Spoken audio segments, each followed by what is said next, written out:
भगवते वासुदेवाय। श्रीमद्भागवत महापुराण तृतीय स्कंद 19वां अध्याय। भगवान नारद जी से कहते हैं, ना अहम वसामि वैकुंठे योगिनां हृदय न च मद्भक्ता यत्र गायन्ति तत्र तिष्ठामि नारद। मैं ना तो वैकुंठ में ही रहता हूँ, ना योगियों के हृदय में रहता हूँ।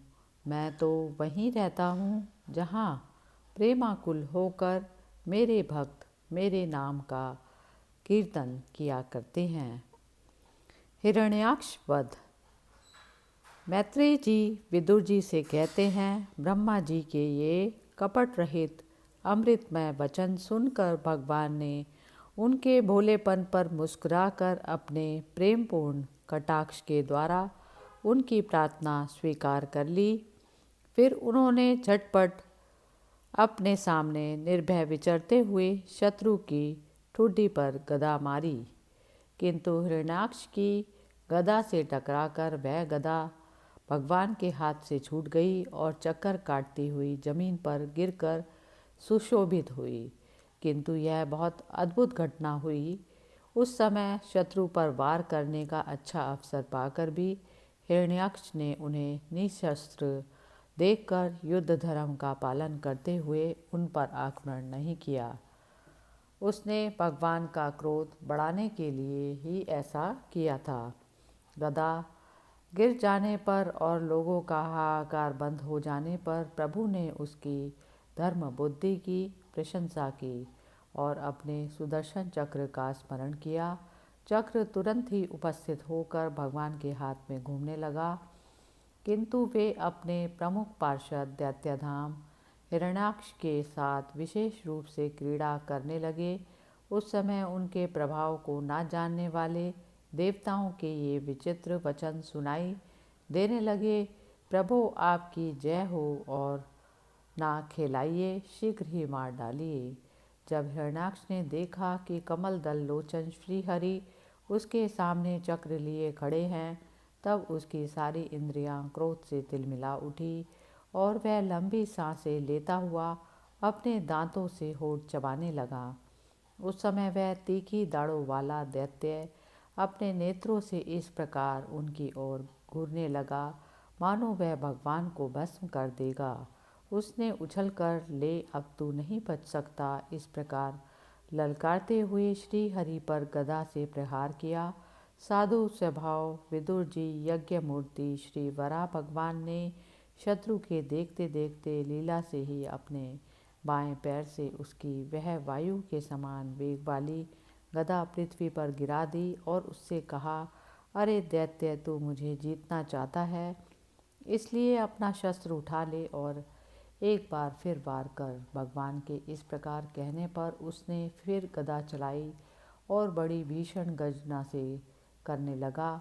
गदा को अपनी ओर आते देखकर भगवान ने जहाँ खड़े थे वहीं से उसे आते ही अनायास इस प्रकार पकड़ लिया जैसे गरुड़ सापिन को पकड़ ले। अपने उद्यम को इस प्रकार व्यर्थ हुआ देख उस महादैत्य का घमंड ठंडा पड़ गया और उसका तेज नष्ट हो गया। अब की बार भगवान के देने पर उसने उस गदा को लेना ना चाहा, किंतु जिस प्रकार कोई ब्राह्मण के ऊपर निष्फल अभिचार, मारण आदि का प्रयोग करे, मूठ आदि चलाए, वैसे ही उसने श्री यज्ञ पुरुष पर प्रहार करने के लिए एक बार एक प्रज्वलित अग्नि के समान लपलपाता हुआ त्रिशूल लिया।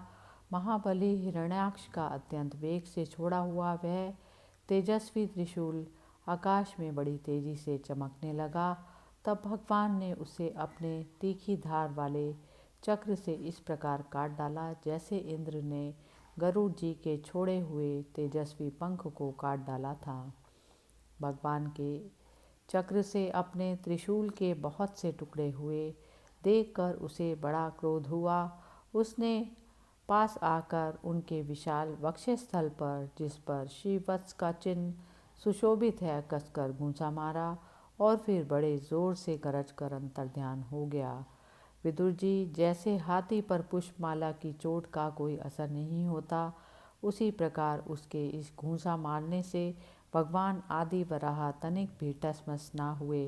तब वह महामायावी दैत्य महापति श्रीहरि पर अनेक प्रकार की मायाओं का प्रयोग करने लगा, जिन्हें देखकर सभी प्रजा बहुत डर गई और समझने लगी कि अब संसार का प्रलय होने वाला है। बड़ी प्रचंड आंधी चलने लगी, जिसके कारण धूल से सब और अंधकार छा गया। सब ओर से पत्थरों की वर्षा होने लगी, जो ऐसे जान पड़ते थे मानो किसी क्षेपण यंत्र से फेंके जा रहे हों। बिजली की चमचमाहट और कड़क के साथ बादलों के घिर आने से आकाश में सूर्य, चंद्र आदि ग्रह छिप गए तथा उनसे अनंतर पीप, केश, रुधिर, विष्ठा, मूल मूत्र और हड्डियों की वर्षा होने लगी। विदुर जी ऐसे ऐसे पहाड़ दिखाई देने लगे जो तरह तरह के अस्त्र शस्त्र बरसा रहे थे। हाथ में त्रिशूल लिए, बाल खोले नंगी राक्षसियाँ देखने लगी। बहुत से पैदल घुड़सवार, रथी और हाथियों पर चढ़े सैनिकों के साथ आततायी यक्ष राक्षसों का मारो मारो, काटो काटो ऐसा अत्यंत क्रूर और हिंसामय कोलाहल सुनाई देने लगा। इस प्रकार प्रकट हुए उस आसुरी माया जाल का नाश करने के लिए यज्ञमूर्ति भगवान वराह ने अपना सुदर्शन चक्र छोड़ा। उस समय अपने पति का कथन स्मरण हो आने से दिति का हृदय सहसा काँप उठा और उसके स्तनों से रक्त बहने लगा।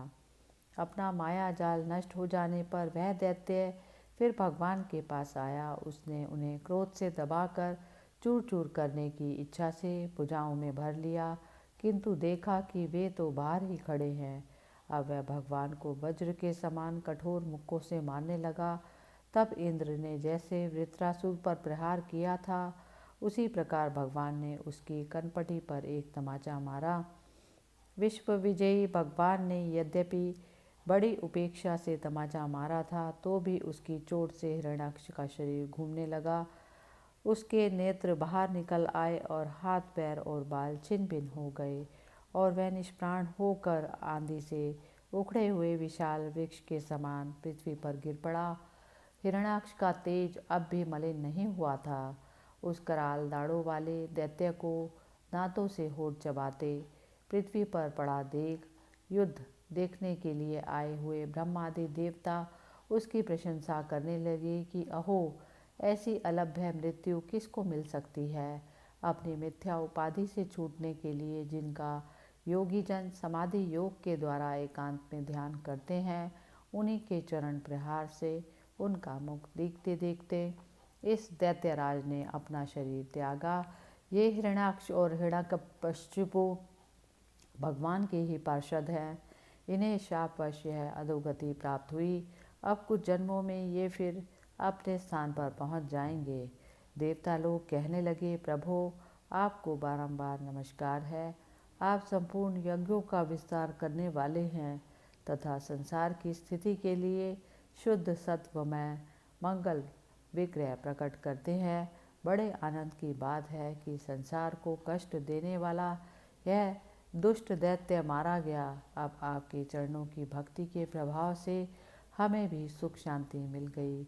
मैत्रेय जी विदुर जी से कहते हैं, इस प्रकार महापराक्रमी हिरण्याक्ष का वध करके भगवान आदिवरा अपने अखंड आनंद में धाम को पधार गए।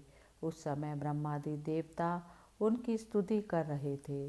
भगवान अवतार लेकर जैसी लीलाएं करते हैं और जिस प्रकार उन्होंने भीषण संग्राम में खिलौनों की भांति महापराक्रमी हिरण्याक्ष का वध कर डाला, मित्र विदुर जी, वह सब चरित जैसा मैंने गुरुमुख से सुना था, आपको सुना दिया। सूत जी कहते हैं शौनक जी से, मैत्रेय जी के मुख से भगवान की यह कथा सुनकर परम भागवत विदुर जी को बड़ा आनंद हुआ।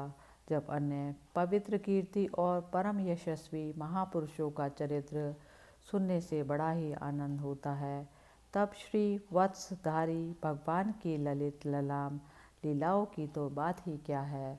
जिस समय ग्राहक के पकड़ने पर गजराज प्रभु के चरणों का ध्यान करने लगे और उनकी हथनियों, दुख से चिंगारने लगी। उस समय जिन्होंने उन्हें तत्काल दुख से छुड़ाया और जो सब ओर से निराश होकर अपनी शरण में आए हुए सरल हृदय भक्तों से सहज में ही प्रसन्न हो जाते हैं, किंतु दुष्ट पुरुषों के लिए अत्यंत दुराराध्य है। उन पर जल्दी प्रसन्न नहीं होते। उन प्रभु के उपकारों को जानने वाला ऐसा कौन पुरुष है जो उनका सेवन ना करेगा। शौनक आदि ऋषियों पृथ्वी का उद्धार करने के लिए वराह रूप धारण करने वाले श्री हरि की इस हिरण्याक्षवध नामक परम अद्भुत लीला को जो पुरुष सुनता, गाता अथवा अनुमोदन करता है, वह ब्रह्म हत्या जैसे घोर पाप से भी सहज ही छूट जाता है। यह चरित्र अत्यंत पुण्यप्रद, परम पवित्र, धन और यश की प्राप्ति कराने वाला, आयुवर्धक और कामनाओं की पूर्ति करने वाला तथा युद्ध में प्राण और इंद्रियों की शक्ति बढ़ाने वाला है। जो लोग इसे सुनते हैं उन्हें अंत में श्री भगवान का आश्रय प्राप्त होता है। हरि ओम तत्सत।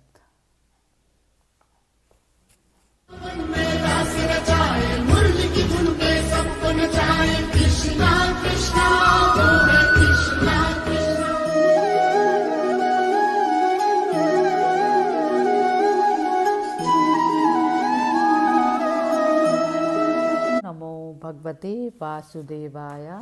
श्रीमद्भागवत महापुराण तृतीय स्कंद 20वां अध्याय। भगवान नारद जी से कहते हैं, न अहम वसामि वैकुंठे योगिनां हृदयेन च मद्भक्ता यत्र गायन्ति तत्र तिष्ठामि नारद। मैं ना तो वैकुंठ में ही रहता हूँ, ना योगियों के हृदय में रहता हूँ। मैं तो वहीं रहता हूँ जहाँ प्रेमाकुल होकर मेरे भक्त मेरे नाम का कीर्तन किया करते हैं। ब्रह्मा जी की रची हुई अनेक प्रकार की सृष्टि का वर्णन 20वें अध्याय में किया गया। शौनक जी सूत जी से कहते हैं, पृथ्वी रूप आधार पाकर स्वयंभूव मनु ने आगे होने वाली संतति को उत्पन्न करने के लिए किन किन उपायों का अवलंबन किया। विदुर जी बड़े ही भगवत भक्त और भगवान श्री कृष्ण के अनन्य सुहृद थे, इसलिए उन्होंने अपने बड़े भाई धृतराष्ट्र को उनके पुत्र दुर्योधन के सहित भगवान श्री कृष्ण का अनादर करने के लिए अपराधी समझकर त्याग दिया था। वे महर्षि वैपायन के पुत्र थे और महिमा में उनसे किसी भी प्रकार से कम नहीं थे तथा सब प्रकार भगवान श्री कृष्ण के आश्रित और कृष्ण भक्तों के अनुगामी थे। तीर्थ सेवन से उनका अंतःकरण और भी शुद्ध हो गया। उन्होंने कुशावर्त क्षेत्र में बैठे हुए तत्वज्ञानियों में श्रेष्ठ श्री मैत्रेय जी के पास जाकर और क्या पूछा। सूत जी, उन दोनों में वार्तालाप होने पर श्री हरि के चरणों से संबंध रखने वाली बड़ी पवित्र कथाएं हुई होंगी, जो उन्हीं चरणों से निकले हुए गंगा जल के समान संपूर्ण पापों का नाश करने वाली होंगी। सूत जी, आपका मंगल हो। आप हमें भगवान की वे पवित्र कथाएं सुनाइए। प्रभु के उदार चरित्र तो कीर्तन करने योग्य होते हैं। भला ऐसा कौन रसिक होगा जो श्री हरि के लीला अमृत का पान करते करते तृप्त हो जाए। नैमिषारण्यवासियों मुनियों के इस प्रकार पूछने पर उग्र श्रवा सूत जी ने भगवान के चित्त में लगाकर उनसे कहा, सुनिए।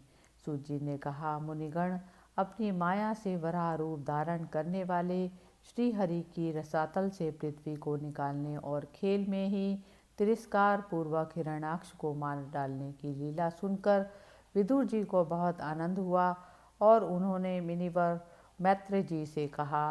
विदुर जी ने कहा, ब्राह्मण, आप परोक्ष विषयों को भी जानने वाले हैं, अतः यह बतलाइए कि प्रजापतियों के पति श्री ब्रह्मा जी ने मरीचि आदि प्रजापतियों को उत्पन्न करके फिर सृष्टि को बढ़ाने के लिए क्या किया। मरीचि आदि मुनीश्वरों ने और स्वयंभू मनु ने भी ब्रह्मा जी की आज्ञा से किस प्रकार प्रजा की वृद्धि की। क्या उन्होंने इस जगत को पत्नियों के सहित सहयोग से उत्पन्न किया अपने अपने कार्य में स्वतंत्र रहकर अथवा सब ने एक साथ मिलकर इस जगत की रचना की। श्री मैत्रेय जी ने विदुर जी से कहा, जिस गति को जानना अत्यंत कठिन है, उस जीवों के प्रारब्ध, प्रकृति के नियंता पुरुष और काल, इन तीन हेतुओं से तथा भगवान की सन्निधि से त्रिगुणमय प्रकृति में शोभ होने पर उससे महतत्व उत्पन्न हुआ। दैव की प्रेरणा से रजय प्रधान महतत्व से व्याकारिक राजस तामस तीन प्रकार का अहंकार उत्पन्न हुआ। उसने आकाश आदि पांच पांच तत्वों के अनेक वर्ग प्रकट किए। वे सब अलग अलग रहकर भूतों के कार्य रूप ब्रह्मांड की रचना नहीं कर सकते थे। वो इसलिए उन्होंने भगवान की शक्ति से परस्पर संगठित होकर एक सुवर्ण वर्ण अंड की रचना की। वह अंड चेतना शून्य अवस्था में 1000 वर्षों से भी अधिक समय तक कारण अवधि के जल में पड़ा रहा। फिर उसमें श्री भगवान ने प्रवेश किया। उसमें अधिष्ठित होने पर उनकी नाभि से सहस्त्र सूर्यों के समान अत्यंत दीप्यमान एक कमल प्रकट हुआ, जो संपूर्ण जीव समुदाय का आश्रय था।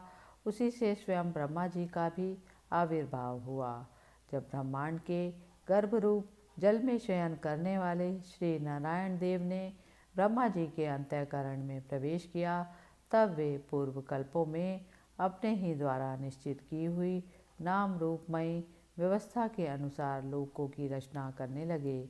सबसे पहले उन्होंने अपनी छाया से तमिस्र, अंधमिस्र, तम मोहों और महामोह यूँ 5 प्रकार की अविद्या उत्पन्न की। ब्रह्मा जी को अपना वह तमोमय शरीर अच्छा नहीं लगा, अतः उन्होंने उसे त्याग दिया। तब जिससे भूख प्यास की उत्पत्ति होती है, ऐसे रात्रि रूप उस शरीर को उसी से उत्पन्न हुए यक्ष और या राक्षसों ने ग्रहण कर लिया। उस समय भूख प्यास से अभिभूत होकर वे ब्रह्मा जी को खाने को दौड़े और कहने लगे, इसे खा जाओ, इसकी रक्षा मत करो, क्योंकि वे भूख प्यास से व्याकुल हो रहे थे। ब्रह्मा जी ने घबराकर उनसे कहा, अरे यक्ष राक्षसों, तुम मेरी संतान हो, इसलिए मुझे भक्षण मत करो, मेरी रक्षा करो। उनमें से जिन्होंने कहा खा जाओ, वे यक्ष हुए, और जिन्होंने कहा रक्षा मत करो, वे राक्षस कहलाए। फिर ब्रह्मा जी ने सात्विकी प्रभा से दैदीप्यमान होकर मुख्य मुख्य देवताओं की रचना की। उन्होंने क्रीड़ा करते हुए ब्रह्मा जी के त्यागने पर उनका वह दिन रूप प्रकाशमय शरीर ग्रहण कर लिया। इसके पश्चात ब्रह्मा जी ने अपने जगन देश से कामासक्त असुरों को उत्पन्न किया। वे अत्यंत काम लोलुप होने के कारण उत्पन्न होते ही मैथुन के लिए ब्रह्मा जी की ओर चले। यह देखकर पहले तो वे हंसे, किंतु फिर उन निर्लज्ज असुरों को अपने पीछे लगा देख भयभीत और क्रोधित होकर बड़े जोर से भागे। तब उन्होंने भक्तों पर कृपा करने के लिए उनकी भावना के अनुसार दर्शन देने वाले शरणागत वत्सल वरदायक श्रीहरि के पास जाकर कहा, परमात्मन मेरी रक्षा कीजिए। मैंने तो आपकी ही आज्ञा से प्रजा उत्पन्न की थी, किंतु यह तो पाप में प्रवृत्त होकर मुझको ही तंग करने आई है। नाथ, एकमात्र आप ही दुखी जीवों का दुख दूर करने वाले हैं, और जो आपकी चरण शरण में नहीं आते, उन्हें दुख देने वाले भी एकमात्र आप ही हैं। प्रभु तो प्रत यक्षपद सबके हृदय की जानने वाले हैं। उन्होंने ब्रह्मा जी की आतुरता देखकर कहा, तुम अपने इस कामक कलुषित शरीर को त्याग दो। भगवान के यूँ कहते ही उन्होंने वह शरीर भी छोड़ दिया। ब्रह्मा जी का छोड़ा हुआ वह शरीर एक सुंदरी स्त्री संध्या देवी के रूप में परिणित हो गया। उसके चरण कमलों के पायजेब झनकृत हो रहे थे, उनकी आंखें मतवाली हो रही थी और कमर करधनी की लड़ों से सुशोभित सजीली साड़ी से ढकी थी। उसके उभरे हुए स्तन इस प्रकार एक दूसरे से सटे हुए थे कि उनके बीच में कोई अंतर ही नहीं रह गया था। उसकी नासिका और दंतावली बड़ी ही सुघड़ थी, और वह मधुर मधुर मुस्कुराती हुई असुरों की ओर हाव भावपूर्ण से दृष्टि देख रही थी। वह नीली नीली अलकावली से सुशोभित सुकुमारी मानो लज्जा के मारे अपने अंचल में ही सिमटी जाती थी। विदुर जी उस सुंदरी को देखकर सब के सब असुर मोहित हो गए। अहो, इसका कैसा विचित्र रूप, कैसा अलौकिक धैर्य और कैसी नई अवस्था है। देखो, हम काम पीड़ितों के बीच में यह कैसी बेपरवासी विचर रही है। इस प्रकार उन कुबुद्धि दैत्यों ने स्त्री रूपिणी संध्या के विषय में तरह तरह के तर्क वितर्क करके फिर उसका बहुत आदर करते हुए प्रेम पूर्वक पूछा, सुंदरी, तुम कौन हो और किसकी पुत्री हो? भामिनी, यहाँ तुम्हारे आने का क्या प्रयोजन है? तुम अपने अनूप रूप का यह बेमोल सौदा दिखाकर हम अभागों की को क्यों तरसा रही हो? अबले तुम कोई भी क्यों ना हो, हमें तुम्हारा दर्शन हुआ, यह बड़े सौभाग्य की बात है।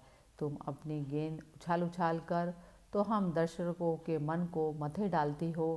सुंदरी, जब तुम उछलती हुई गेंद पर अपनी हथेली की थपकी मारती हो तब तुम्हारा चरण कमल एक जगह नहीं ठहरता। तुम्हारा कटी प्रदेश स्थूल स्तनों के भार से थका सा जाता है और तुम्हारी निर्मल दृष्टि से भी थकावट झलकने लगती है। अहो, तुम्हारा केशपाश कैसा सुंदर है।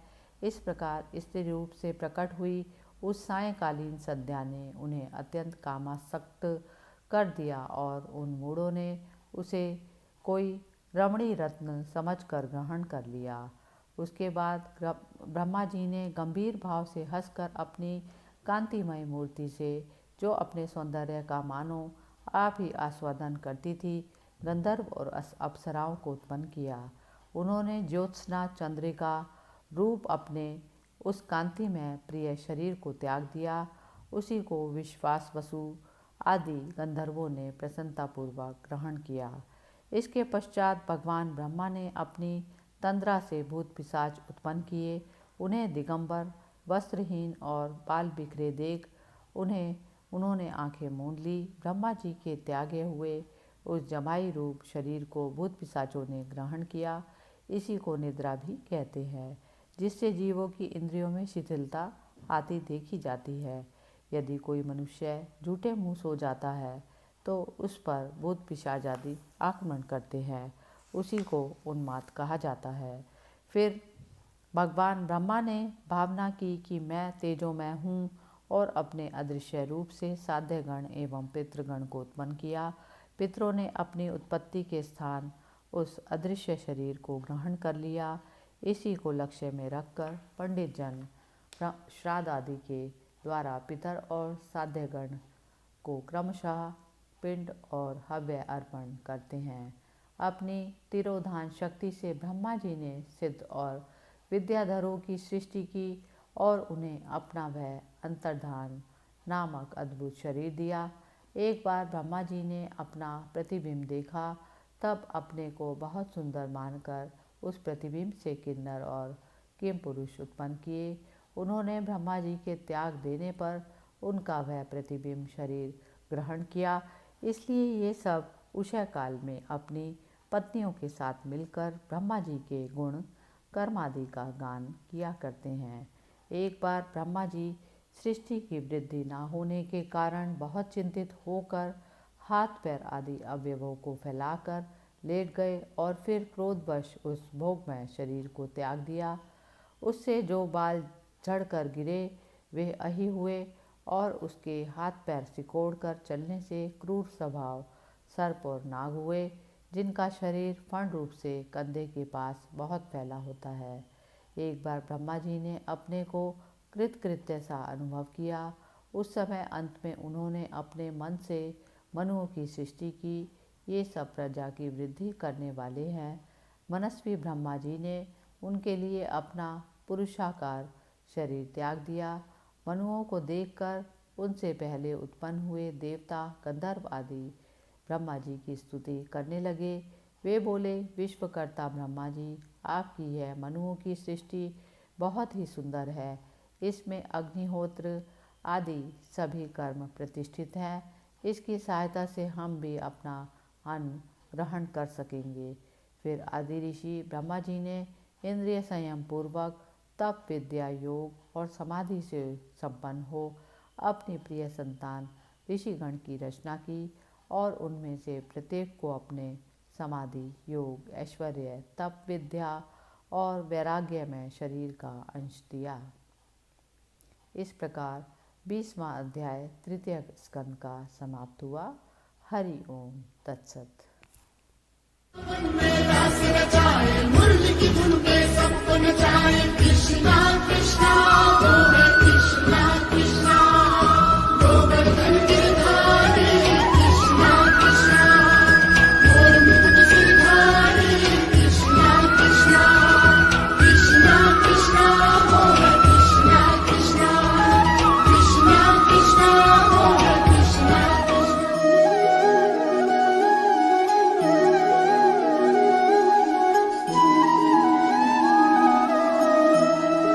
नमो भगवते वासुदेवाय। श्रीमद्भागवत महापुराण तृतीय स्कंद 21वां अध्याय। भगवान नारद जी से कहते हैं, ना अहम वसामि वैकुंठे योगिनां हृदयेन च मद्भक्ता यत्र गायन्ति तत्र तिष्ठामि नारद। मैं ना तो वैकुंठ में ही रहता हूँ, ना योगियों के हृदय में रहता हूँ। मैं तो वहीं रहता हूँ जहाँ प्रेमाकुल होकर मेरे भक्त मेरे नाम का कीर्तन किया करते हैं। कर्दम जी की तपस्या और भगवान का वरदान। विदुर जी ने पूछा, भगवान स्वयंभू मनु का वंश बड़ा आदरणीय माना जाता है। उसमें मैथुन धर्म के द्वारा प्रजा की वृद्धि की गई। अब आप मुझे उसी की कथा सुनाइए। ब्राह्मण, आपने कहा था कि स्वयंभू मनु के पुत्र प्रियवत और उत्तानपाद के सातों दीपों वाली पृथ्वी का धर्मपूर्वक पालन किया था तथा उनकी पुत्री जो देवहूति नाम से विख्यात थी कर्दम प्रजापति को ब्याही गई थी। देवहूति योग के लक्षण यम आदि से संपन्न थी। उससे महायोगी कर्दम जी ने कितनी संतानें उत्पन्न की, वह सब प्रसंग आप मुझे सुनाइए। मुझे उसके सुनने की बहुत ही इच्छा है। इसी प्रकार भगवान रुचि और ब्रह्मादि के पुत्र दक्ष प्रजापति ने भी मनु की कन्याओं का पाणी ग्रहण करके उनमें किस प्रकार क्या क्या संतान उत्पन्न की, यह सब चरित भी मुझे सुनाइए। मैत्रेय जी ने विदुर जी से कहा, जब ब्रह्मा जी ने भगवान कर्दम को आज्ञा दी थी कि तुम संतान की उत्पत्ति करो, तो उन्होंने 10,000 वर्षों तक सरस्वती नदी के तीर पर तपस्या की। वे एकाग्र चित्त से प्रेम पूर्वक पूजन उपचार द्वारा शरणागत वरदायक श्री हरि की आराधना करने लगे। तब सत्ययुग के आरंभ में कमल नयन भगवान श्री हरि ने उनकी तपस्या से प्रसन्न होकर उन्हें अपने शब्द ब्रह्ममय स्वरूप से मूर्तिमान होकर दर्शन दिए। भगवान की वह भव्य मूर्ति सूर्य के समान तेजोमय थी। वे गले में श्वेत कमल और कुमुद के फूलों की माला धारण किए हुए थे। मुख कमल नीली और चिकनी अलकावली से सुशोभित था। वे कमल वस्त्र धारण किए हुए थे। सिर पर झिलमिलाता हुआ सुवर्णमय मुकुट, कानों में जगमगाते हुए कुंडल और कर कमलों में शंख चक्र गदा आदि आयुध विराजमान थे। उनके एक हाथ में क्रीड़ा के लिए श्वेत कमल सुशोभित था। प्रभु की मधुर मुस्कान भरी चितवन चित्त को चुराए लेती थी। उनके चरण कमल गरुड़ जी के कंधों पर विराजमान थे और वक्षस्थल में श्री लक्ष्मी जी और कंठ में कौस्तुभ मणि सुशोभित थी। प्रभु की इस आकाश स्थित मनोहर मूर्ति का दर्शन करके कर्दम जी को बड़ा हर्ष हुआ, मानो उनकी सभी कामनाएं पूर्ण हो गई हों। उन्होंने साआनंद हृदय से पृथ्वी पर सिर टेक कर भगवान को साष्टांग प्रणाम किया और फिर प्रेम प्रवण चित्त से हाथ जोड़कर सुमधुर वाणी से वे उनकी स्तुति करने लगे। कर्दम जी ने कहा, स्तुति करने योग्य परमेश्वर, आप संपूर्ण सत्वगुण के आधार हैं। योगी जन उत्तर उत्तर शुभ योनियों में जन्म लेकर अंत में योगस्थ होने पर आपके दर्शनों की इच्छा करते हैं।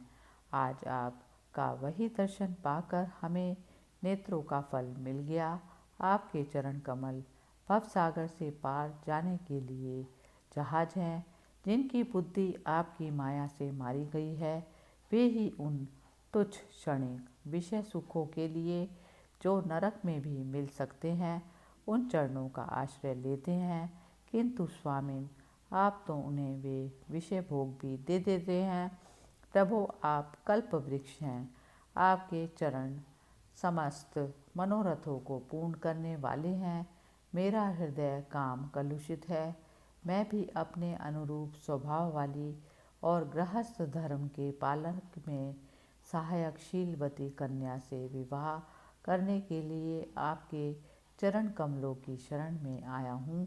सर्वेश्वर आप संपूर्ण लोकों के अधिपति हैं। नाना प्रकार की कामनाओं में फंसा हुआ यह लोक आपकी वेदवाणी रूप डोरी में बंधा है। धर्ममूर्ति उसी का अनुगमन करता हुआ मैं भी काल रूप आपको आज्ञा पालन रूप पूजो उपहार आदि समर्पित करता हूँ। प्रभु आपके भक्त विषयासक्त लोगों और उन्हीं के मार्ग का अनुसरण करने वाले मुझ जैसे कर्म जड़ पर पशुओं को भी कुछ भी ना गिनकर आपके चरणों की छत्र छाया का ही आश्रय लेते हैं तथा परस्पर आपके गुणगान रूप मादक सुधा का ही पान करके अपने क्षुधा पिपासा आदि देह धर्मों को शांत करते रहते हैं। प्रभु यह कालचक्र बड़ा प्रबल है। साक्षात ब्रह्म ही इसके घूमने की दूरी है।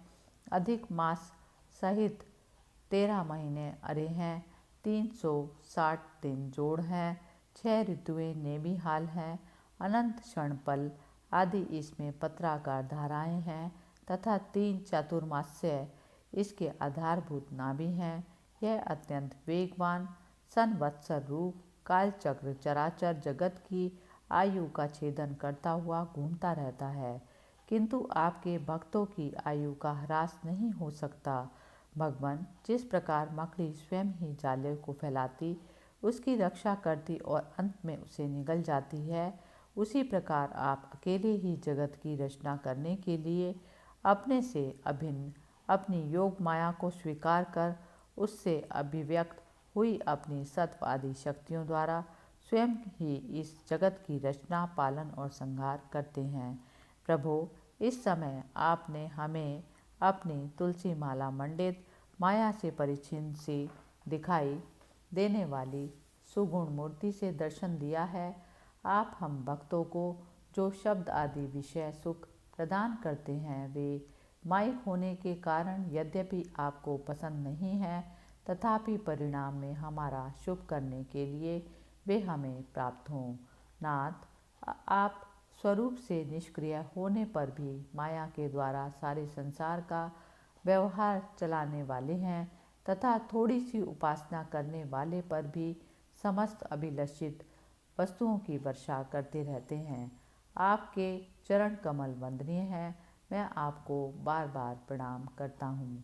मैत्रेय जी कहते हैं, भगवान की बोहें प्रणय मुस्कान भरी चितवन से चंचल हो रही थी। वे गरुड़ जी के कंधे पर विराजमान थे। जब करदम जी ने इस प्रकार निष्कपट भाव से उनकी स्तुति की तब वे उनसे अमृतमयी वाणी से कहने लगे। श्री भगवान ने कहा, जिसके लिए तुमने आत्मसंयम आदि के द्वारा मेरी आराधना की है, तुम्हारे हृदय के उस भाव को जानकर मैंने पहले से ही उसकी व्यवस्था कर दी है। प्रजापते, मेरी आराधना तो कभी भी निष्फल नहीं होती। फिर जिनका चित्त निरंतर एकांत रूप में मुझ में ही लगा रहता है, उन तुम जैसे महात्माओं के द्वारा की हुई उपासना का तो और भी अधिक फल होता है।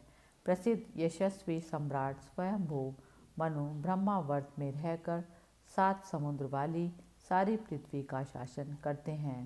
प्रियवर, वे परम धर्मज्ञ महात्मा महारानी शतरूपा के साथ तुमसे मिलने के लिए परसों यहाँ आएंगे।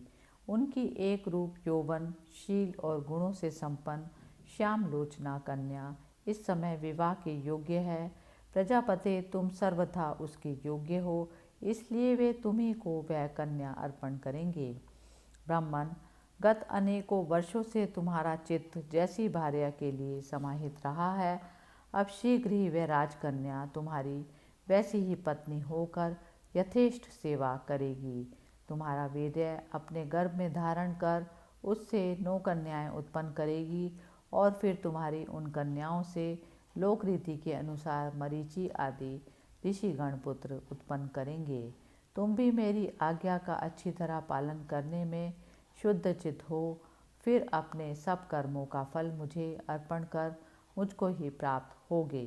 जीवों पर दया करते हुए तुम आत्मज्ञान प्राप्त करोगे और फिर सबको अभयदान दे अपने सहित संपूर्ण जगत को मुझ में और मुझको अपने में स्थित देखोगे। महामुने, मैं भी अपने अंश कला रूप से तुम्हारे वीर्य द्वारा तुम्हारी पत्नी देवहूति के गर्भ में अवतीर्ण होकर सांख्य शास्त्र की रचना करूँगा। मैत्री जी कहते हैं, विदुर जी, कर्दम ऋषि से इस प्रकार संभाषण करके इंद्रियों के अंतर्मुख होने पर प्रकट होने वाले श्री हरि सरस्वती नदी से घिरे हुए बिंदुसर तीर्थ से अपने लोक को चले गए। भगवान के सिद्ध मार्ग वैकुंठ मार्ग की सभी सिद्धेश्वर प्रशंसा करते हैं। वे कर्दम जी के देखते देखते अपने लोक को सिधार गए। उस समय गरुड़ जी के पक्षों से जो शाम की आधारभूता ऋचाएँ निकल रही थी, उन्हें वे सुनते जाते थे। विदुर जी, श्री हरि के चले जाने पर भगवान कर्दम उनके बताए हुए समय की प्रतीक्षा करते हुए बिंदु सरोवर पर ही ठहरे रहे। वीरवर, इधर मनु जी ने भी महारानी शतरूपा के साथ सुवर्ण जड़ित रथ पर सवार होकर तथा उस पर अपनी कन्या को भी बिठाकर पृथ्वी पर विचरते हुए जो दिन भगवान ने बताया था, उसी दिन शांतिपरायण महर्षि कर्दम के उस आश्रम पर पहुँचे। सरस्वती के जल से भरा हुआ यह बिंदु सरोवर वह स्थान है जहाँ अपने शरणागत भक्त कर्दम के प्रति उत्पन्न हुई अत्यंत करुणा के वशीभूत हुए। भगवान के नेत्रों से आंसुओं की बूंदें गिरी थी। यह तीर्थ बड़ा पवित्र है। इसका जल कल्याणमय और अमृत के समान मधुर है तथा महर्षि गण सदा इसका सेवन करते हैं। उस समय बिंदु सरोवर पवित्र वृक्ष लताओं से घिरा हुआ था, जिसमें तरह तरह की बोली बोलने वाले पवित्र मृग और पक्षी रहते थे। वह स्थान सभी ऋतुओं के फल और फूलों से संपन्न था और सुंदर वन श्रेणी भी उसकी शोभा बढ़ाती थी। वहाँ झुंड के झुंड मतवाले पक्षी चहक रहे थे, मतवाले भोरे मंडरा रहे थे। उन मत मयूर अपने पिच फैला फैला कर नट की भांति नृत्य कर रहे थे और मतवाले कोकिल कुहू कुहू करके मानो एक दूसरे को बुला रहे थे। वह आश्रम कदम, चंपक, अशोक, करंज, बकुल, हसन, कुंद, मंदार, कुटज और नए नए आम के वृक्षों से अलंकृत था, जहाँ जलकाग, बत्तख आदि जल पर तैरने वाले पक्षी, हंस, कुकर, जलमुर्ग, सारस, चकवा, तैरने वाले पक्षी, हंस और चकोर मधुर स्वर से कलरव कर रहे थे। हरिण, सुअर, स्याही, नीलगाय, हाथी, लंगूर, सिंह, वानर, नेवले और कस्तूरी मृग आदि पशुओं से भी वह आश्रम घिरा हुआ था। आदि राज महाराज मनु ने उस उत्तम तीर्थ में कन्या के सहित पहुंचकर देखा कि मुनिवर कर्दम अग्निहोत्र से निवृत्त होकर बैठे हुए हैं। बहुत दिनों तक उग्र तपस्या करने के कारण वे शरीर से बड़े तेजस्वी दीख पड़ते थे तथा भगवान के स्नेहपूर्ण चितवन के दर्शन और उनके उच्चारण किए हुए कर्णामृत सुमधुर वचनों को सुनने से इतने दिनों तक तपस्या करने पर भी वे विशेष दुर्बल नहीं जान पड़ते थे।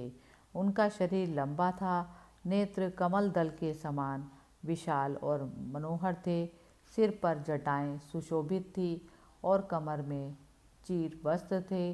वे निकट से देखने पर बिना सान पर चढ़ी हुई महामूल्य मणि का समान मलिन जान पड़ते थे। महाराज स्वयंभू मनु को अपनी कुटी में आकर प्रणाम करते देख उन्होंने उन्हें आशीर्वाद से प्रसन्न किया और यथोचित आतिथ्य की रीति से उनका आदर सत्कार किया। जब मनु जी उनकी पूजा ग्रहण कर स्वस्थ चित्त से आसन पर बैठ गए थे, तब मुनिवर कर्दम ने भगवान की आज्ञा का स्मरण कर उन्हें मधुर वाणी से प्रसन्न करते हुए इस प्रकार कहा, देव, आप भगवान विष्णु की पालन शक्ति रूप हैं, इसलिए आपका घूमना फिरना निसंदेह सज्जनों की रक्षा और दुष्टों के संहार के लिए ही होता है।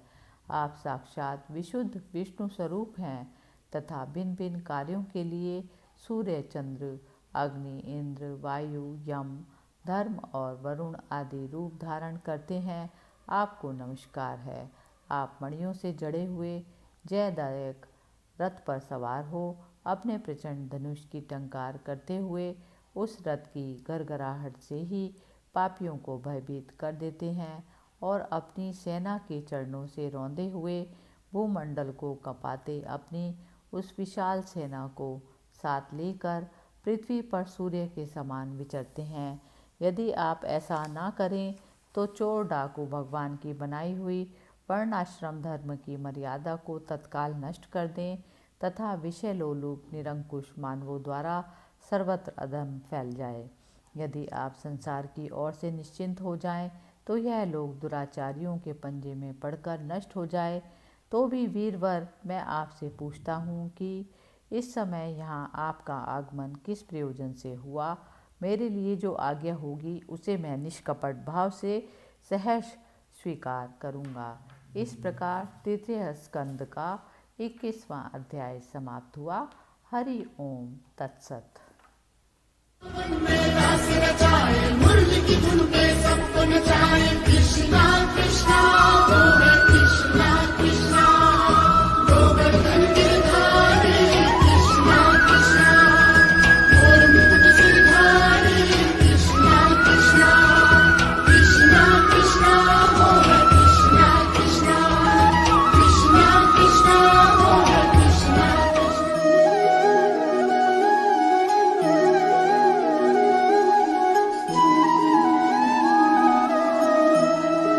नमो भगवते वासुदेवाय। श्रीमद्भागवत महापुराण तृतीय स्कंद 21वां अध्याय। भगवान नारद जी से कहते हैं, ना अहम वसामि वैकुंठे योगिनाम हृदयेन च मद्भक्ता यत्र गायन्ति तत्र तिष्ठामि नारद। मैं ना तो वैकुंठ में ही रहता हूँ, ना योगियों के हृदय में रहता हूँ। मैं तो वहीं रहता हूँ जहाँ प्रेमाकुल होकर मेरे भक्त मेरे नाम का कीर्तन किया करते हैं। कर्दम जी की तपस्या और भगवान का वरदान। विदुर जी ने पूछा, भगवान, स्वयंभू मनु का वंश बड़ा आदरणीय माना जाता है। उसमें मैथुन धर्म के द्वारा प्रजा की वृद्धि की गई। अब आप मुझे उसी की कथा सुनाइए। ब्राह्मण, आपने कहा था कि स्वयंभू मनु के पुत्र प्रियवत और उत्तानपाद के सातों दीपों वाली पृथ्वी का धर्मपूर्वक पालन किया था तथा उनकी पुत्री जो देवहूति नाम से विख्यात थी, कर्दम प्रजापति को ब्याही गई थी। देवहूति योग के लक्षण यम आदि से संपन्न थी। उससे महायोगी कर्दम जी ने कितनी संतानें उत्पन्न की, वह सब प्रसंग आप मुझे सुनाइए। मुझे उसके सुनने की बहुत ही इच्छा है। इसी प्रकार भगवान रुचि और ब्रह्मादि के पुत्र दक्ष प्रजापति ने भी मनु की कन्याओं का पाणी ग्रहण करके उनमें किस प्रकार क्या क्या संतान उत्पन्न की, यह सब चरित भी मुझे सुनाइए। मैत्रेय जी ने विदुर जी से कहा, जब ब्रह्मा जी ने भगवान कर्दम को आज्ञा दी थी कि तुम संतान की उत्पत्ति करो, तो उन्होंने 10,000 वर्षों तक सरस्वती नदी के तीर पर तपस्या की। वे एकाग्र चित्त से प्रेम पूर्वक पूजन उपचार द्वारा शरणागत वरदायक श्री हरि की आराधना करने लगे। तब सत्ययुग के आरंभ में कमल नयन भगवान श्री हरि ने उनकी तपस्या से प्रसन्न होकर उन्हें अपने शब्द ब्रह्ममय स्वरूप से मूर्तिमान होकर दर्शन दिए। भगवान की वह भव्य मूर्ति सूर्य के समान तेजोमय थी। वे गले में श्वेत कमल और कुमुद के फूलों की माला धारण किए हुए थे। मुख कमल नीली और चिकनी अलकावली से सुशोभित था। वे कमल वस्त्र धारण किए हुए थे। सिर पर झिलमिलाता हुआ सुवर्णमय मुकुट, कानों में जगमगाते हुए कुंडल और कर कमलों में शंख, चक्र, गदा आदि आयुध विराजमान थे। उनके एक हाथ में क्रीड़ा के लिए श्वेत कमल सुशोभित था। प्रभु की मधुर मुस्कान भरी चितवन चित्त को चुराए लेती थी। उनके चरण कमल गरुड़ जी के कंधों पर विराजमान थे और वक्षस्थल में श्री लक्ष्मी जी और कंठ में कौस्तुभ मणि सुशोभित थी। प्रभु की इस आकाश स्थित मनोहर मूर्ति का दर्शन करके करदम जी को बड़ा हर्ष हुआ, मानो उनकी सभी कामनाएं पूर्ण हो गई हों। उन्होंने साआनंद हृदय से पृथ्वी पर सिर टेक कर भगवान को साष्टांग प्रणाम किया और फिर प्रेम प्रवण चित्त से हाथ जोड़कर सुमधुर वाणी से वे उनकी स्तुति करने लगे। करदम जी ने कहा, स्तुति करने योग्य परमेश्वर, आप संपूर्ण सत्वगुण के आधार हैं। योगी जन उत्तर उत्तर शुभ योनियों में जन्म लेकर अंत में योगस्थ होने पर आपके दर्शनों की इच्छा करते हैं। आज आपका वही दर्शन पाकर हमें नेत्रों का फल मिल गया। आपके चरण कमल भवसागर से पार जाने के लिए जहाज हैं। जिनकी बुद्धि आपकी माया से मारी गई है, वे ही उन तुच्छ क्षणिक विषय सुखों के लिए जो नरक में भी मिल सकते हैं, उन चरणों का आश्रय लेते हैं। किंतु स्वामिन, आप तो उन्हें वे विषय भोग भी दे देते हैं। प्रभु, आप कल्प वृक्ष हैं। आपके चरण समस्त मनोरथों को पूर्ण करने वाले हैं। मेरा हृदय काम कलुषित है।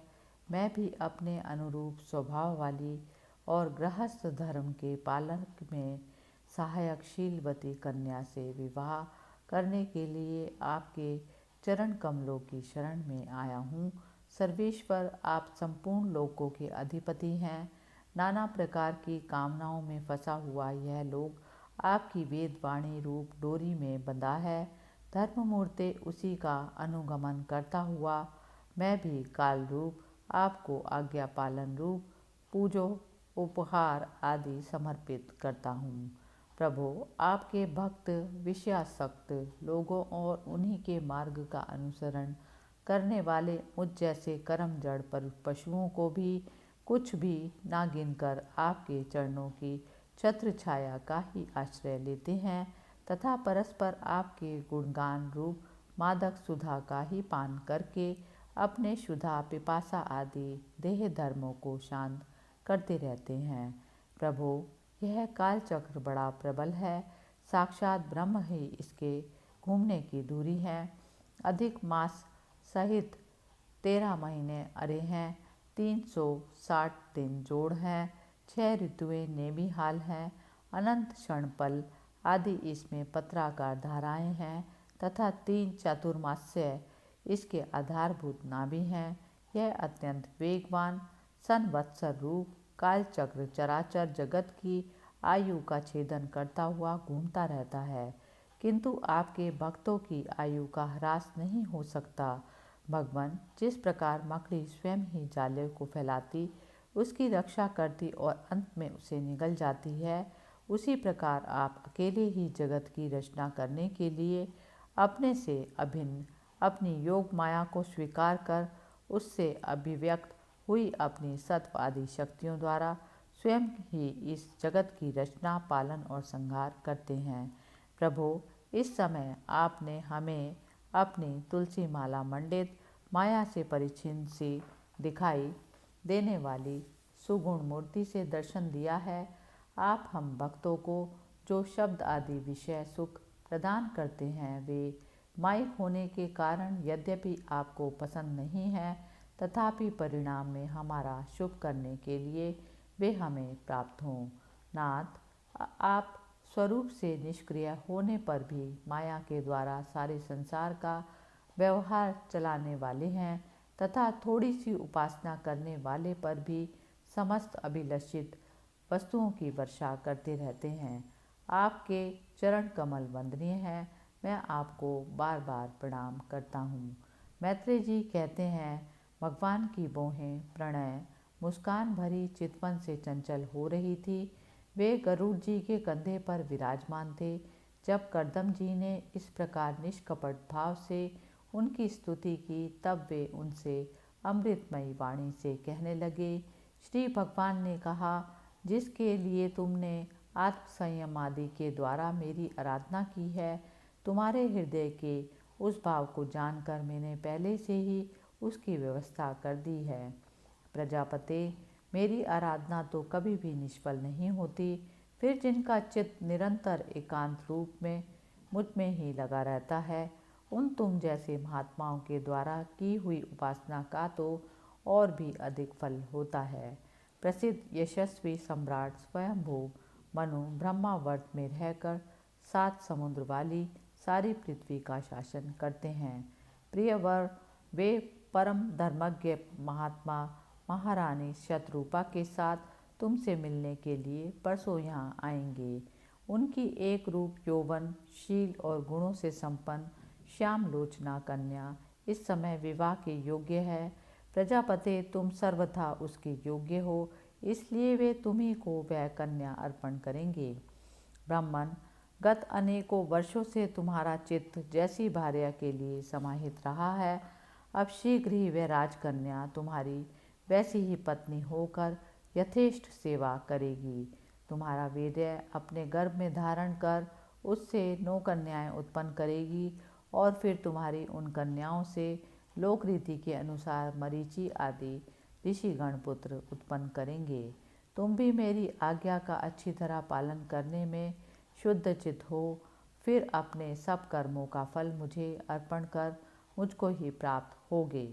जीवों पर दया करते हुए तुम आत्मज्ञान प्राप्त करोगे और फिर सबको अभयदान दे अपने सहित संपूर्ण जगत को मुझ में और मुझको अपने में स्थित देखोगे। महामुने, मैं भी अपने अंश कला रूप से तुम्हारे वीर्य द्वारा तुम्हारी पत्नी देवहूति के गर्भ में अवतीर्ण होकर सांख्य शास्त्र की रचना करूँगा। मैत्रेय जी कहते हैं, विदुर जी, कर्दम ऋषि से इस प्रकार संभाषण करके इंद्रियों के अंतर्मुख होने पर प्रकट होने वाले श्री हरि सरस्वती नदी से घिरे हुए बिंदुसर तीर्थ से अपने लोक को चले गए। भगवान के सिद्ध मार्ग वैकुंठ मार्ग की सभी सिद्धेश्वर प्रशंसा करते हैं। वे कर्दम जी के देखते देखते अपने लोक को सिधार गए। उस समय गरुड़ जी के पक्षों से जो शाम की आधारभूता ऋचाएँ निकल रही थी, उन्हें वे सुनते जाते थे। विदुर जी, श्री हरि के चले जाने पर भगवान कर्दम उनके बताए हुए समय की प्रतीक्षा करते हुए बिंदु सरोवर पर ही ठहरे रहे।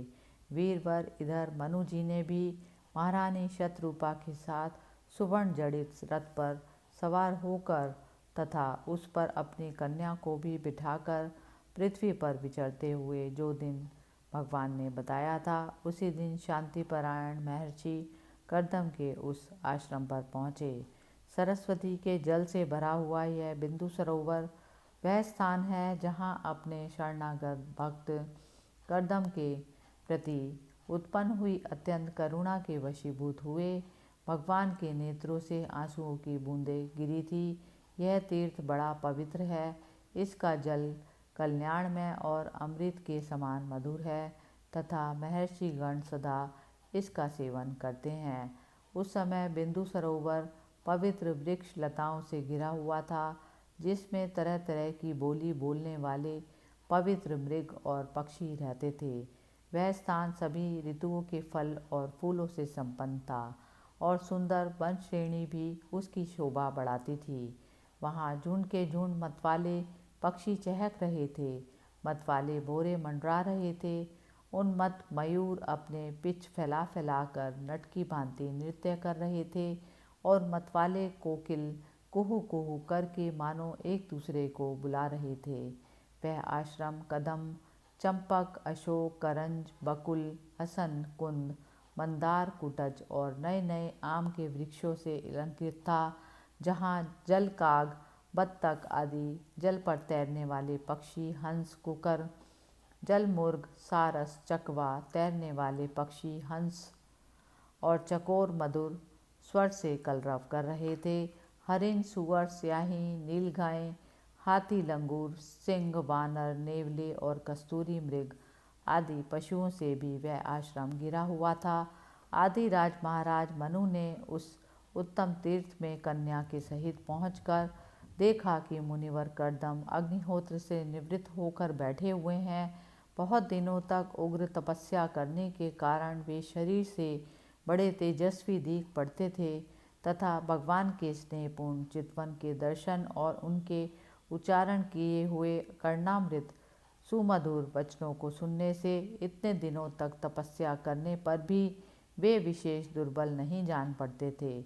उनका शरीर लंबा था, नेत्र कमल दल के समान विशाल और मनोहर थे, सिर पर जटाएं सुशोभित थी और कमर में चीर वस्त्र थे।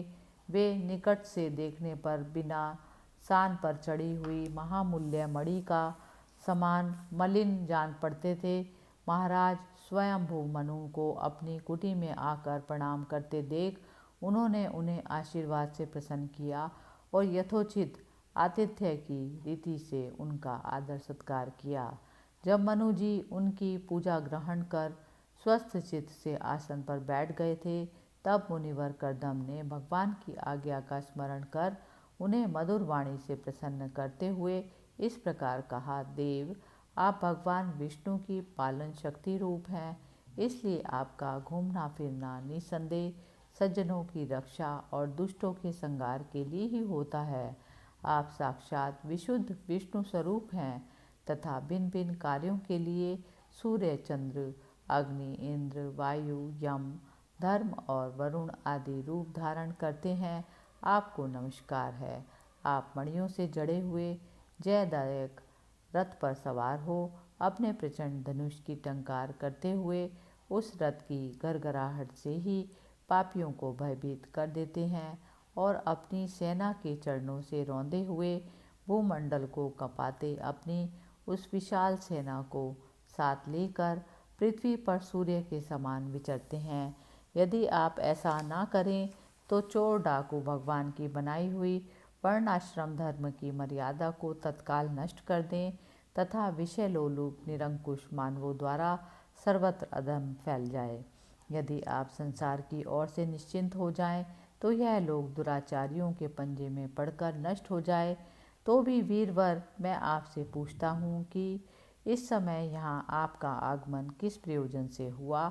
मेरे लिए जो आज्ञा होगी उसे मैं निष्कपट भाव से सहर्ष स्वीकार करूँगा। इस प्रकार तृतीय स्कंद का 21वां अध्याय समाप्त हुआ। हरि ओम तत्सत। दास रचाए मुरली की धुन पे सबको नचाए। कृष्णा कृष्णा वो है कृष्णा कृष्णा, गोवर्धन गिरधारी कृष्णा कृष्णा, मोर मुकुट सिरधारी कृष्णा कृष्णा, कृष्णा कृष्णा वो है कृष्णा कृष्णा, कृष्णा कृष्णा वो है कृष्णा।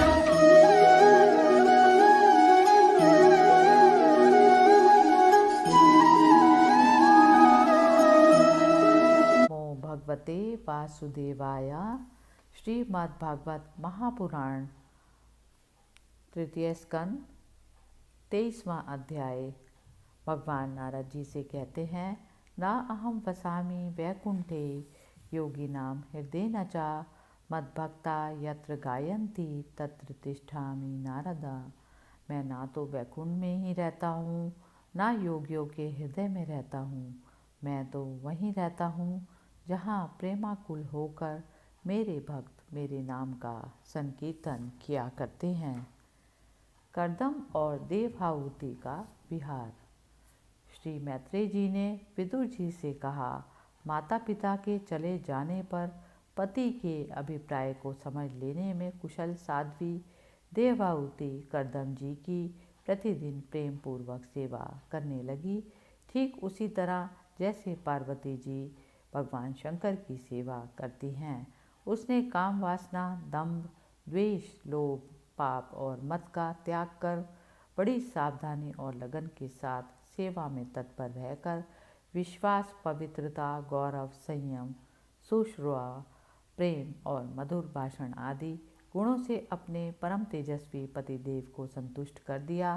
देवाहुति समझती थी कि मेरे पति देव से बढ़कर भी हैं, इसलिए वह उनसे बड़ी बड़ी आशाएं रखकर उनकी सेवा में लगी रहती थी। इस प्रकार बहुत दिनों तक अपना अनुवर्तन करने वाले उस मनुपुत्री को वत्रादि का पालन करने से दुर्बल हुई देख देवर्षि श्रेष्ठ कर्दम को दयावश कुछ खेद हुआ और उन्होंने उससे प्रेम गदगद वाणी में पूछा। कर्दम जी बोले, मनुनंदिनी, तुमने मेरा बड़ा सत्कार किया है। मैं तुम्हारी उत्तम सेवा और परम भक्ति से बहुत संतुष्ट हूँ। सभी देहधारियों को अपना शरीर बहुत प्रिय एवं आदर की वस्तु होता है, किंतु तुमने मेरी सेवा के आगे उसके क्षीण होने की भी कोई परवाह नहीं की। अतः अपने धर्म का पालन करते रहने से मुझे तप, समाधि, उपासना और योग के द्वारा जो भय और शोक से रहित भगवत प्रसाद स्वरूप विभूतियाँ प्राप्त हुई हैं, उन पर मेरी सेवा के प्रभाव से अब तुम्हारा भी अधिकार हो गया है। मैं तुम्हें दिव्य दृष्टि प्रदान करता हूँ, उसके द्वारा तुम उन्हें देखो।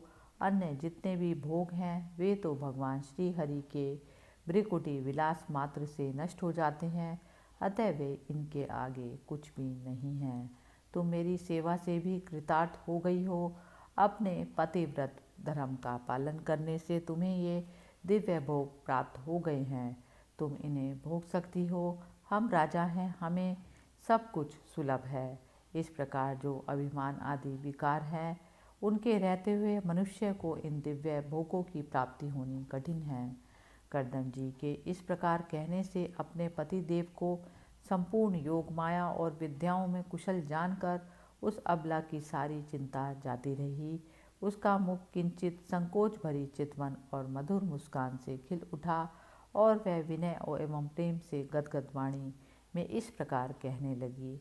देवहाउति ने कहा, द्विजश्रेष्ठ स्वामिन, मैं यह जानती हूँ कि कभी निष्फल न होने वाली योग शक्ति और त्रिगुणात्मक माया पर अधिकार रखने वाले आपको ये सब ऐश्वर्य प्राप्त हैं, किंतु प्रभु, आपने विवाह के समय जो प्रतिज्ञा की थी कि गर्भाधान होने तक मैं तुम्हारे साथ गृहस्थ सुख का उपभोग करूँगा, उसकी अब पूर्ति होनी चाहिए, क्योंकि श्रेष्ठ पति के द्वारा संतान प्राप्त होना पतिव्रता स्त्री के लिए महान लाभ है। हम दोनों के सगामंग के लिए शास्त्र के अनुसार जो कर्तव्य हो, आप उसका उपदेश कीजिए और उपटन, गंध, भोजन आदि उपयोगी सामग्रियाँ भी जुटा दीजिए, जिससे मिलन की इच्छा से अत्यंत दीन दुर्बल हुआ मेरा यह शरीर आपकी अंग अंग के योग्य हो जाए, क्योंकि आपकी ही बढ़ाई हुई काम वेदना से मैं पीड़ित हो रही हूँ। स्वामिन, इस कार्य के लिए एक उपयुक्त भवन तैयार हो जाए, इसका भी विचार कीजिए। मैत्रेय जी कहते हैं, विदुर जी, कर्दम मुनि ने अपने प्रिया की इच्छा पूर्ण करने के लिए उसी समय भोग योग में स्थित होकर एक विमान रचा, जो इच्छा अनुसार सर्वत्र जा सकता था। यह विमान सब प्रकार के इच्छित भोग सुख प्रदान करने वाला, अत्यंत सुंदर, सब प्रकार के रत्नों से युक्त, सब संपत्तियों की उत्तरोत्तर वृद्धि से संपन्न तथा मणिमय खंभों से सुशोभित था। वह सभी ऋतुओं में सुखदायक था और उसमें जहाँ तहाँ सब प्रकार की दिव्य सामग्रियाँ रखी हुई थी तथा उसे चित्र विचित्र रेशमी झंडियों और पताकाओं से खूब सजाया गया था, जिन पर भ्रमरगण मधुर गुंजार कर रहे थे। ऐसे रंग बिरंगे पुष्पों की मालाओं से, अनेक प्रकार के सूती और रेशमी वस्त्रों से यह अत्यंत शोभायमान हो रहा था।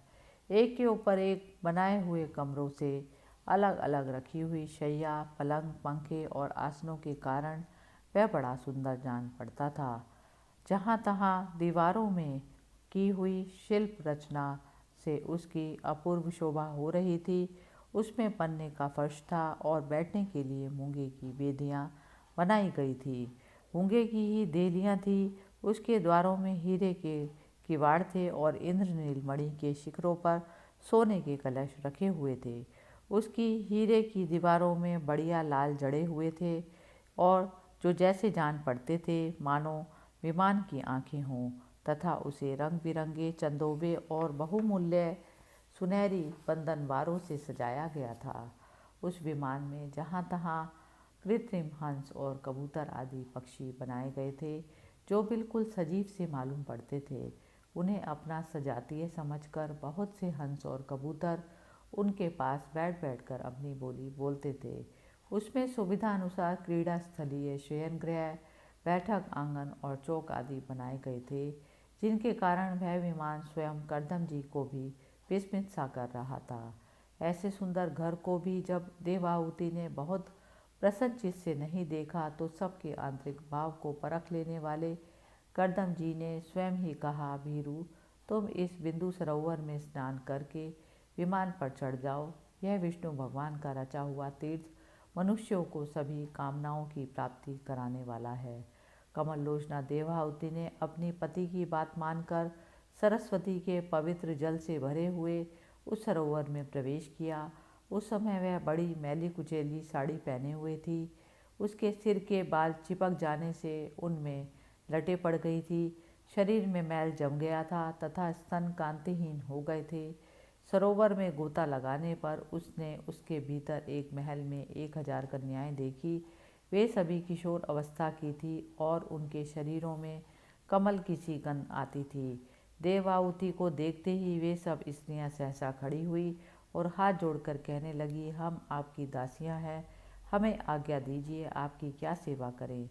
विदुर जी, जब स्वामिनी को सम्मान देने वाली उन रमणियों ने बहुमूल्य मसालों और गंध आदि से मिश्रित जल के द्वारा मनस्वी देवाहुति को स्नान कराया और उसे 2 नवीन और निर्मल वस्त्र पहनाने को दिए, फिर उन्होंने ये बहुत मूल्य के बड़े सुंदर और कांतिमान भूषण, सर्वगुण संपन्न भोजन और पीने के लिए अमृत के समान स्वादिष्ट आसव प्रस्तुत किए।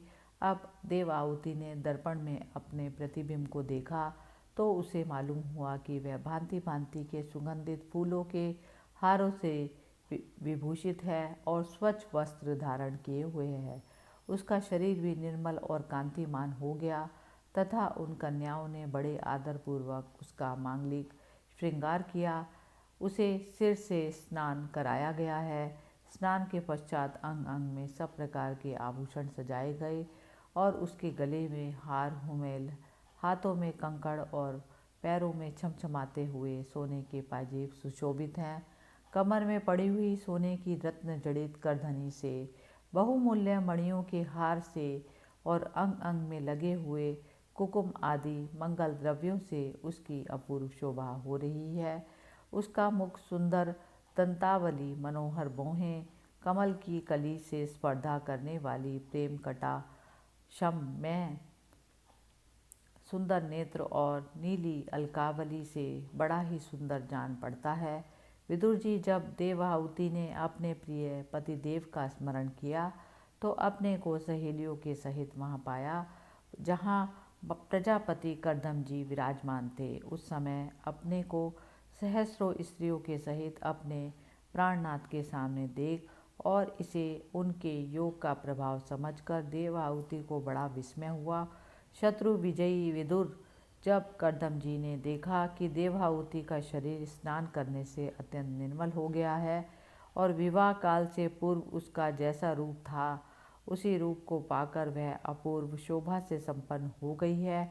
उसका सुंदर वक्षस्थल चोली से ढका हुआ है। हजारों विद्याधरियाँ उसकी सेवा में लगी हैं तथा उसके शरीर पर बढ़िया बढ़िया वस्त्र शोभा पा रहे हैं। तब उन्होंने बड़े प्रेम से उसे विमान पर चढ़ाया। उस पर अपनी प्रिया के प्रति अनुरक्त होने पर भी करदम जी महिमा कम नहीं हुई। विद्याधारियाँ उनके शरीर की सेवा कर रही थी। खिले हुए कुमुद के फूलों से श्रृंगार करके अत्यंत सुंदर बने वे विमान पर इस प्रकार शोभा पा रहे थे मानो आकाश में तारागण से घिरे हुए चंद्रदेव विराजमान हों।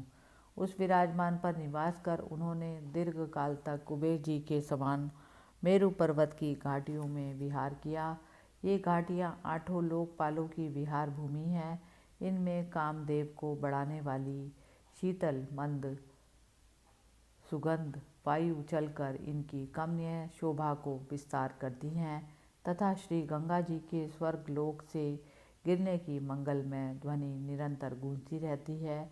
उस समय भी दिव्य विद्याधरियों का समुदाय उनकी सेवा में उपस्थित था और सिद्धगण वंदना किया करते थे।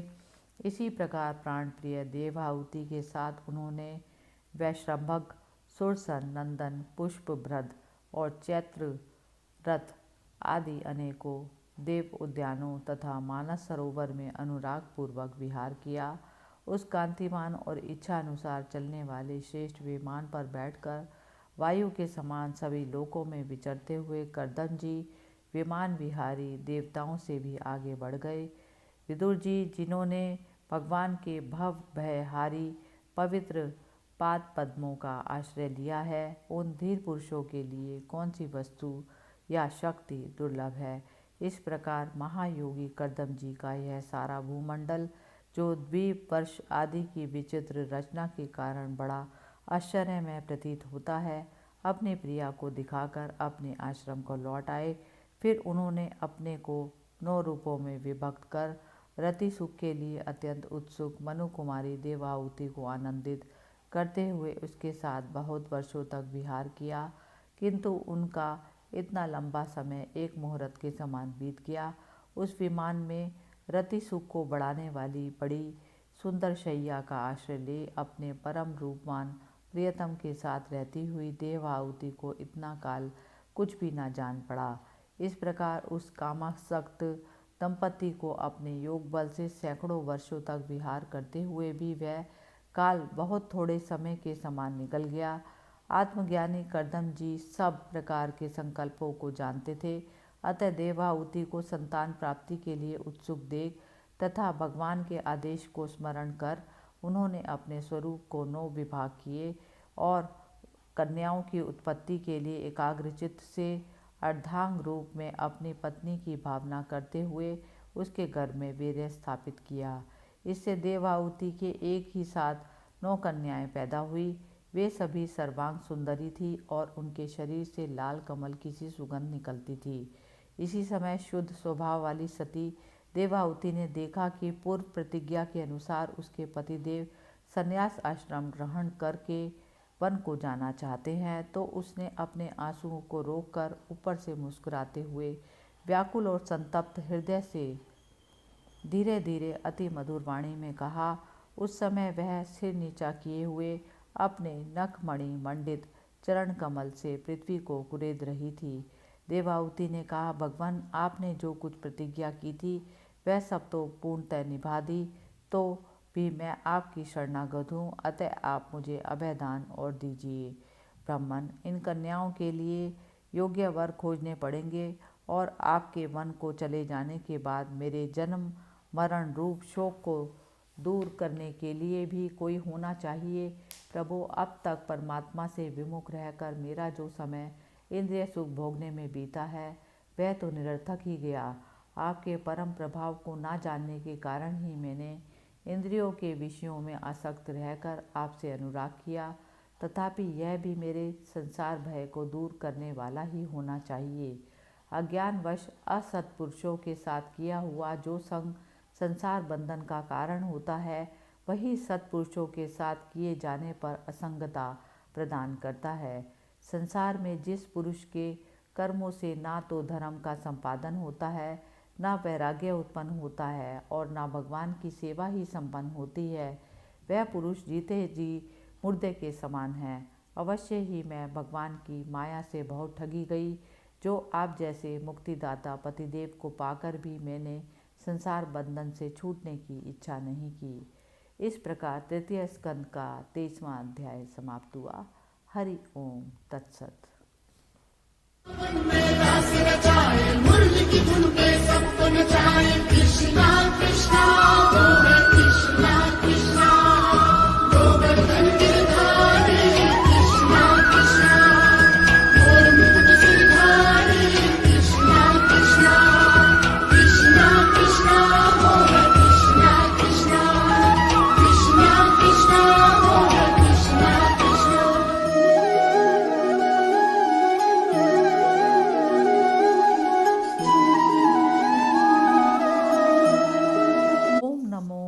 भगवते वासुदेवाय।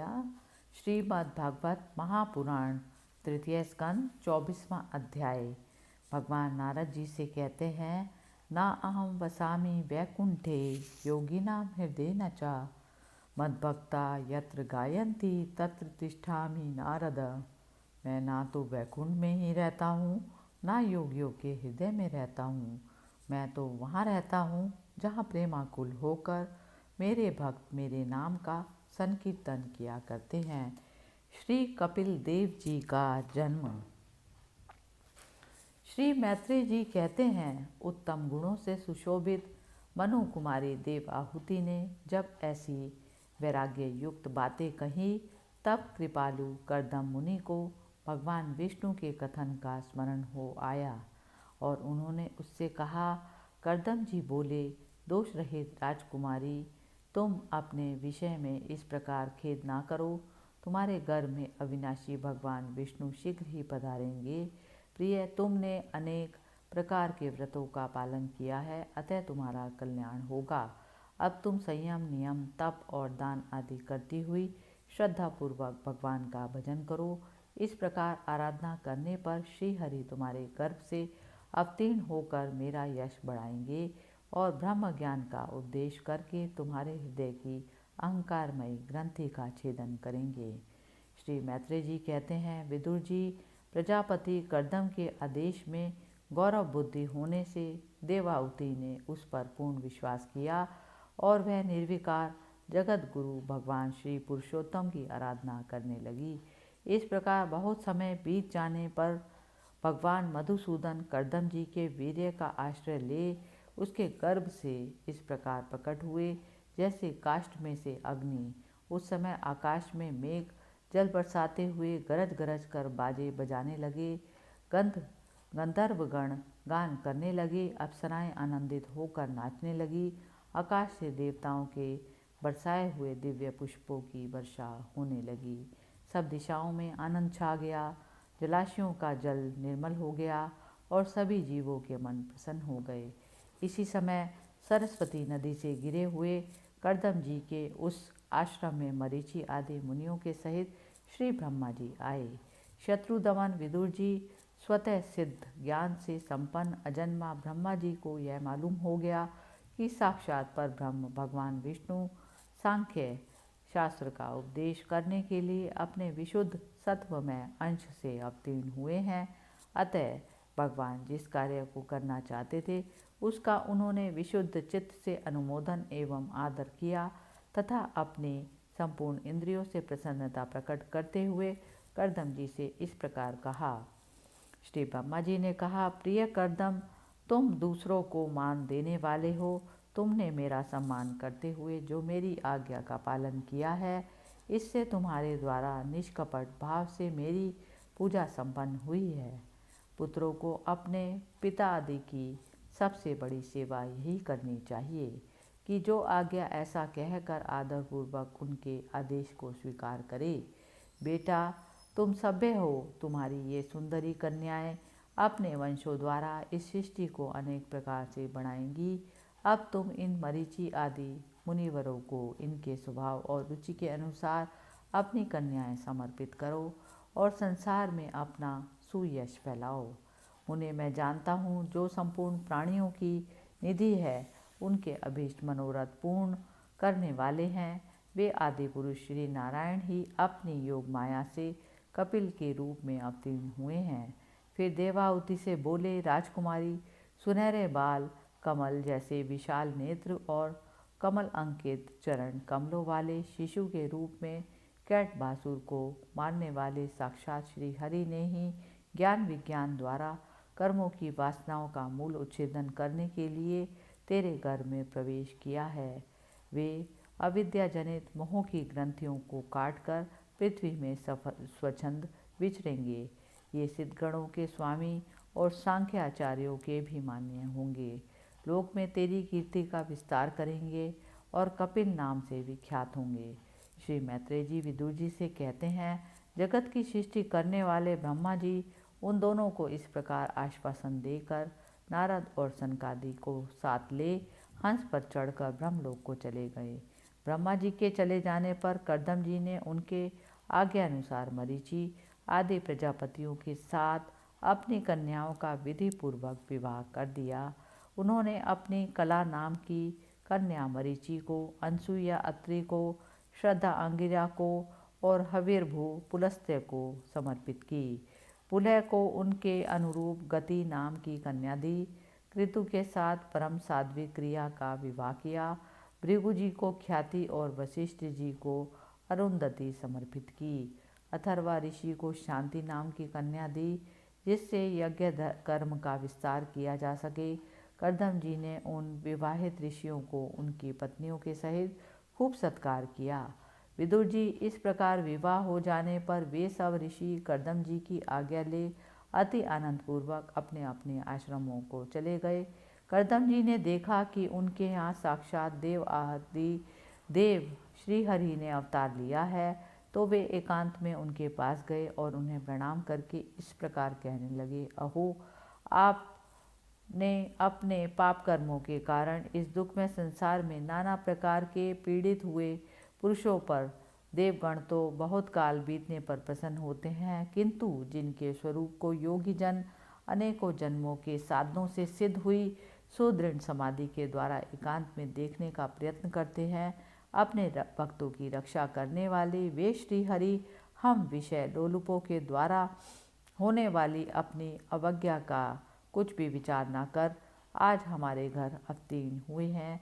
आप वास्तव में अपने भक्तों का मान बढ़ाने वाले हैं। आपने अपने वचनों की सत्य करने के और सांख्य योग का उपदेश करने के लिए ही मेरे यहाँ अवतार लिया है। भगवान, आप प्राकृत रूप से रहित हैं। आपके जो चतुर्भुज आदि अलौकिक रूप हैं वे ही आपके योग्य हैं, तथा जो मनुष्य सदृश आपके भक्तों को प्रिय लगते हैं वे भी आपको रुचिकर प्रतीत होते हैं।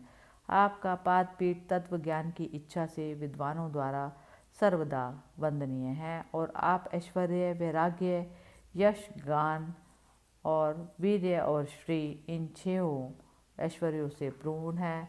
मैं आपकी शरण में हूँ। भगवान, आप पर ब्रह्म हैं। सारी शक्तियाँ आपके अधीन हैं। प्रकृति, पुरुष, महतत्व, काल, त्रिविध, अहंकार, समस्त लोक एवं लोकपालों के रूप में आप ही प्रकट हैं, तथा आप सर्वज्ञ परमात्मा ही इस सारे प्रपंच को चेतन शक्ति के द्वारा अपने में लीन कर लेते हैं। अतः इन सब से परे भी आप ही हैं। मैं आप भगवान कपिल की शरण लेता हूँ। प्रभो, आपकी कृपा से मैं तीनों ऋणों से मुक्त हो गया हूँ और मेरे सभी मनोरथ पूर्ण हो चुके हैं। अब मैं संन्यास मार्ग को ग्रहण कर आपका चिंतन करते हुए शोक रहित होकर विचरूंगा। आप समस्त प्रजाओं के स्वामी हैं, अतएव इसके लिए मैं आपकी आज्ञा चाहता हूँ। श्री भगवान ने कहा, मुने, वैदिक और लौकिक सभी कर्मों में संसार के लिए मेरा कथन ही प्रमाण है। इसलिए मैंने जो तुमसे कहा था कि मैं तुम्हारे यहाँ जन्म लूँगा, उसे सत्य करने के लिए ही मैंने यह अवतार लिया है।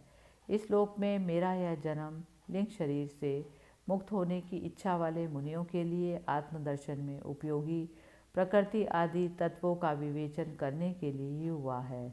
आत्मज्ञान का यह सूक्ष्म मार्ग बहुत समय से लुप्त हो गया। इसे फिर से प्रवर्तित करने के लिए ही मैंने ये शरीर ग्रहण किया। ऐसा जानो मुने, मैं आज्ञा देता हूँ, तुम इच्छा अनुसार जाओ और अपने संपूर्ण कर्म मुझे अर्पण करते हुए दुर्जय मृत्यु को जीत कर मोक्ष पद प्राप्त करने के लिए ही मेरा भजन करो। मैं स्वयं प्रकाश और संपूर्ण जीवों के अंतःकरणों में रहने वाला परमात्मा भी हूँ। अतः जब तुम विशुद्ध बुद्धि के द्वारा अपने अंतःकरण में मेरा साक्षात्कार कर लोगे, तब सब प्रकार के शोकों से छूटकर निर्भय पद प्राप्त कर लोगे। माता देवाहुति को भी मैं संपूर्ण कर्मों से छुड़ाने वाला आत्मज्ञान प्रदान करूँगा, जिससे यह संसार रूप भय से पार हो जाएगी। श्री मैत्रेय जी कहते हैं, भगवान कपिल के इस प्रकार कहने पर प्रजापति कर्दम जी उनकी परिक्रमा कर प्रसन्नतापूर्वक वन को चले गए। वहाँ अहिंसा में संन्यास धर्म का पालन करते हुए वे एकमात्र श्री भगवान की शरण हो गए तथा अग्नि और आश्रम का त्याग करके निसंग भाव से पृथ्वी पर विचरने लगे, जो कार्य कारण से अतीत है, सत्वादी गुणों का प्रकाशक एवं निर्गुण है तथा अनन्य भक्ति से ही प्रत्यक्ष होता है। उस पर ब्रह्म में उन्होंने अपना मन लगा लिया। अहंकार, ममता और सुख दुख आदि द्वंद्वों से छूटकर समदर्शी, भेद दृष्टि से रहित हो सब में अपने आत्मा को ही देखने लगे। उनकी बुद्धि अंतर्मुख एवं शांत हो गई। उस समय धीर करदम जी शांत लहरों वाले समुद्र के समान जान पड़ने लगे। परम भक्ति भाव के द्वारा सर्व अंतर्यामी सर्वज्ञ श्री वासुदेव में चित्त स्थिर हो जाने से वे सारे बंधनों से मुक्त हो गए। संपूर्ण भूतों में अपने आत्मा श्री भगवान को और संपूर्ण भूतों को आत्मस्वरूप श्री हरि में स्थित देखने लगे। इस प्रकार इच्छा और द्वेष से रहित सर्वत्र समबुद्धि और भगवत भक्ति से संपन्न होकर श्री करदम जी ने भगवान का परम पद ग्रहण कर लिया। इस प्रकार तृतीय स्कंद का 24वां अध्याय समाप्त हुआ। हरि ओम तत्सत।